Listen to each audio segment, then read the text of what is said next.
Sir आपने देखा होगा सड़क से लेकर संसद तक इस समय कृषि बिल को लेकर हंगामा मचा हुआ है। पंजाब में आंदोलन हो रहा है, हरियाणा में आंदोलन हो रहा है। अब सवाल ये उठता है कि कृषि बिल का विरोध क्यों हो रहा है और कहीं ना कहीं एमएसपी को लेकर भी किसानों में डाउट है। देखिए, पहली बात तो कृषि बिल है क्या? कृषि बिल यह है कि आपने देखा होगा महाराष्ट्र और पंजाब के किसान सबसे ज़्यादा आत्महत्याएं करते हैं। यह कृषि बिल उस आत्महत्या को रोकने का एक सफल प्रयास है। अब कैसे, मैं बताता हूँ। बाजार समिति या सहकारी समिति, जहाँ पे मंडी जिसको बोलते हैं, पंजाब में और महाराष्ट्र में खास करके, वैसे पूरे देश में जिला स्तर पर मंडी बनी हुई है, जहाँ पर किसान ले जा करके अपना अनाज बेचते हैं। और पंजाब और महाराष्ट्र में उन मंडियों पर पंजाब में बादल परिवार का, महाराष्ट्र में शरद पवार परिवार का कब्जा है। अर्थात जो किसान मंडी में फसल बेचता है 5% कमीशन देता है, जिसे एजेंट कहते हैं सामान्य भाषा में, और वैसे लोग दलाल कहते हैं। तो वो दलाली मिलती है बादल परिवार को और शरद पवार के परिवार को। 1-1 हज़ार करोड़ रुपया सालाना आमदनी है इन लोगों की दलाली से। जैसे जम्मू कश्मीर में सरिया और सीमेंट के बिजनेस पे अब्दुल्ला परिवार और मुफ्ती परिवार का कब्जा था। जब धारा 370 हटा तो सबसे ज़्यादा ये दोनों बौखलाए, क्योंकि वो जो कब्जा था जिससे सैकड़ों करोड़ रुपया महीना वो कमाते थे, वो बंद हो गया। इसी प्रकार यह कृषि बिल से वो दलाली को बंद करता है। ये कृषि बिल, इस कृषि बिल में है क्या? इस कृषि बिल में है कि जो सपोर्ट प्राइस आपको मिल रहा है, मिनिमम सपोर्ट प्राइस, वो मिलता रहेगा। ठीक। इसके बाद था कि आप जाकर के जो जिला का मंडी है उसमें अपना अनाज बेचिएगा। सरकार ने अब क्या कर दिया है? सरकार ने कर दिया है कि आप कहीं भी दूसरे राज्य में भी जाके किसान अपना अनाज बेच सकता है और उसे कोई टैक्स नहीं देना पड़ेगा।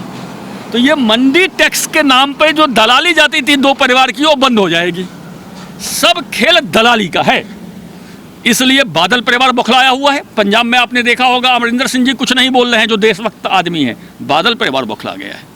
महाराष्ट्र में शरद पवार बौखला गया है, क्योंकि इन लोगों की कमीशन दलाली बंद होने वाली है। नंबर 1। नंबर 2, अब देखिए किसान को इससे कितना फ़ायदा है, ये देखिए आप। पहले क्या था, जो मंडी के दलाल होते थे, जब आप कृषि अनाज को बोते थे खेत में, तो वो आपको पैसा देते थे। जो सूदखोर जिसको बोलते हैं आप, बाजार से 5% पर लोग उठाता है, ये लोग देते थे पैसा। और रेट तभी तय कर लेते थे कि इस रेट में मैं आपका अनाज लूँगा, जो आपके खेत में अनाज उपजेगा। वो औने पौने दाम में रेट तय कर लेते थे।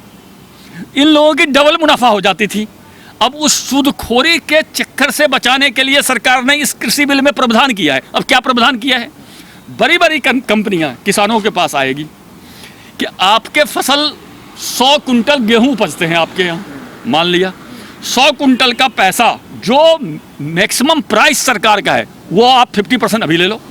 ये अनाज मुझे दे देना और 50% अनाज देने के टाइम में दे दूंगा। और वो बड़ी कंपनियों का ही ड्यूटी है कि किसान के खेत से अनाज लेकर के जाएगा। किसान को कहीं नहीं जाना पड़ेगा।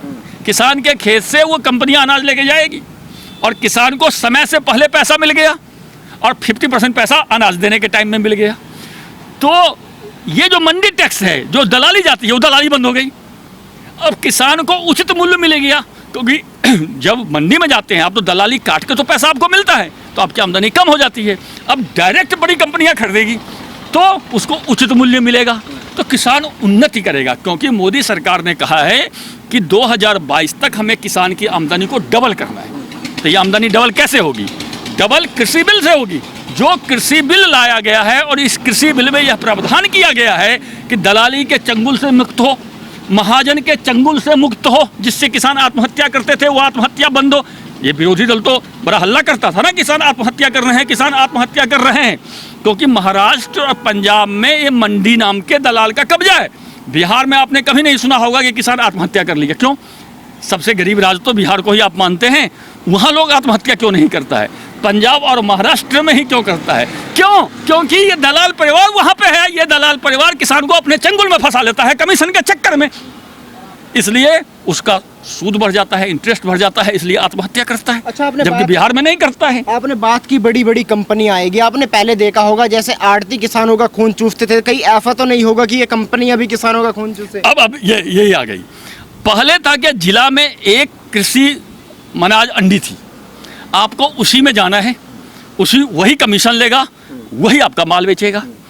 अब जब ये मार्केट को खोल दिया गया है तो सैकड़ों कंपनियां हैं, अब कंपटीशन आएगा। आप एक कंपनी है, एक ये कंपनी है, एक ये कंपनी है, एक वो कंपनी है, 10 कंपनियां किसान के पास आएगी, एक किसान के पास। अब किसान के हाथ में है कि वो कौन सी कंपनी को चुने। जो कंपनियां अच्छे शर्त मानेगी उस कंपनियों को चुनेगी, जो अच्छे दाम देगी उस कंपनियों को चुनेगी, जो नगद पैसा देगी उस कंपनियों को चुनेगी। इसलिए यह तो निरर्थक, विवाद ही निरर्थक है, नंबर 1। नंबर 2, इसमें एक और प्रावधान है जो आपने कंपनियों वाली बात कही कि कंपनियां चाहे तो आपसे ज़मीन ले भी सकता है पट्टे पे, आपको पैसा दे करके, और वो उपजा करके डायरेक्ट ले जाएगा, चाहे पाला पड़ जाए, सूखा पड़ जाए। ये कंपनियों का पैसा लॉस होगा, आपका लॉस नहीं होगा। उसमें कुछ शंकाएं थी कि कहीं ऐसा तो नहीं है कि किसान की ज़मीन पे कंपनियां कब्जा कर लेगी। इस कृषि बिल में लिखा हुआ है कि सिर्फ कृषि उत्पादन ही वो कंपनियां उस खेती में कर सकती है, तनिक भी निर्माण कार्य उस खेती में नहीं कर सकती है। किसान जब चाहे तब इस कंपनियों से अलग हो सकते हैं। ये सारे कृषि बिल में प्रावधान है। इसलिए ये अफवाहबाज गैंग जो अफवाह उड़ा रहे हैं, ये दलाली के लिए उड़ा रहे हैं। इनको जो कमीशन मिलता था इसलिए अफवाह उड़ा रहे हैं, और किसान दिग्भ्रमित कर रहे हैं कुछ किसानों को। चलिए आपकी बात मान लेते हैं कि किसान बिल इतना ही अच्छा है। जब इतना ही अच्छा है तो आपको पता होगा जो शिरोमणि अकाली दल है, एनडीए से उसका समर्थन हुआ करता था, जैसे ही बिल पास हुआ तो वो समर्थन भी टूट गया, क्योंकि 1000 करोड़ रुपया सालाना का उनका लॉस है, इसलिए टूट गया। 1000 सालाना करोड़ रुपए का जिसका लॉस होगा वो मंत्री पद छोड़ देगा, क्योंकि मंत्री पद से 100 गुना ज़्यादा वो कमा रहा था कमीशन से, दलाली से। उनकी दलाली बंद हो रही है, तो उनकी दलाली जब बंद होगी तो क्या करेंगे।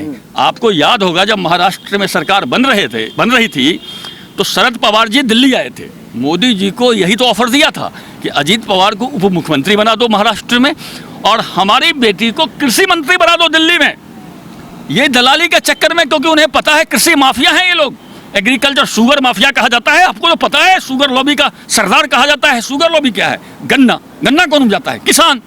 किसान के ये लोग दलाल हैं। इसीलिए तो कृषि मंत्रालय मांग रहे थे, लेकिन समय रहते मोदी सचेत हो गए और इनको कृषि मंत्रालय नहीं दिया, नहीं तो आज किसानों की और भी दुर्दशा हो जाती। तो यह बिल किसानों के हित में है। किसानों को बरगलाया जा रहा है दलालों, कमीशन एजेंटों द्वारा, कि किसी तरह हमारी दलाली चलती रहे, हमारा कमीशन मिलता रहे और किसान का शोषण होता रहे, किसान आत्महत्या करता रहे। इस सब को दूर करने के लिए मोदी जी ये बिल लाए। अच्छा, जब 2012 में कांग्रेस यही बिल लेकर आ रही थी तो तब भाजपा विरोध कर रही थी, अब ऐसा 8 साल में क्या बदल गया? भाजपा इसलिए विरोध कर रही थी, मैं बताता हूँ ना आपको। आज पंजाब का किसान चाहे, पंजाब में चावल उपजता है, लेकिन पंजाब के लोग चावल नहीं खाते हैं, बिहार और बंगाल के लोग चावल खाते हैं। मान लीजिए बिहार और बंगाल में चावल का रेट ज़्यादा है, पंजाब का किसान ट्रक पे लोड करके डायरेक्ट बिहार और बंगाल में चावल भेज सकता है। 2012 में इतनी सड़कें नहीं बनी थी, आवागमन के साधन नहीं थे, किसान सोच के भी नहीं ले जा पाता, 10-10 दिन तो रास्ते में रह जाते थे। अब ऐसे ऐसे हाईवे बन गए हैं कि आप 2 दिन में पहुंच जाइएगा बंगाल। खूब बेचिए, पहली बात। दूसरी बात, जो तरह के किसानों के हित में प्रावधान इस बिल में मोदी जी ने 2020 में किया है, 2012 में हुए प्रावधान नहीं थे। 2012 में ये प्रावधान नहीं थे कि प्राइवेट कंपनियां जो किसानों से ज़मीन लेगी तो सिर्फ उसमें कृषि उत्पादन करेगी, ये प्रावधान नहीं था। उसमें कुछ और उपयोग भी कर सकता था और फिर किसान को लेने में उसको परेशानी होती। या मान लीजिए कृषि के नाम पर कंपनियां ज़मीन ले ली, उसमें ईंट का भट्ठा खोल दिया, 2 साल के बाद चलो किसान को वापस कर दिया। अब किसान उसमें क्या उपजाएगा? जिस ज़मीन में ईंट की भट्टा लग गई, आग से मिट्टी पथरीली हो गई, किसान के लिए ज़मीन बेकार हो गया। इस बिल में यह प्रावधान है कि सिर्फ कृषि का उत्पादन किया जाएगा, दूसरा कुछ उत्पादन नहीं किया जाएगा। इसलिए 2012 और इस बिल में जमीन आसमान का अंतर है। आपने देखा होगा जिस समय बिल पास हो रहा था संसद में भी हंगामा हुआ, पर्चा पाट दिया गया, माइक तोड़ने की कोशिश की गई।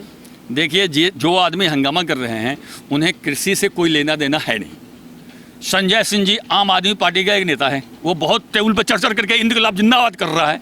वो खेती आज तक देखा नहीं। वो सब दिन उत्तर प्रदेश में क्या करता था वो खुद अपने मुंह से बोलता है, आपको पता ही है। दिल्ली में आकर के अन्ना जी को ठग लिया, पता ही है। ये जितने हंगामा कर रहे हैं वो उसको कोई कृषि से लेना देना नहीं है।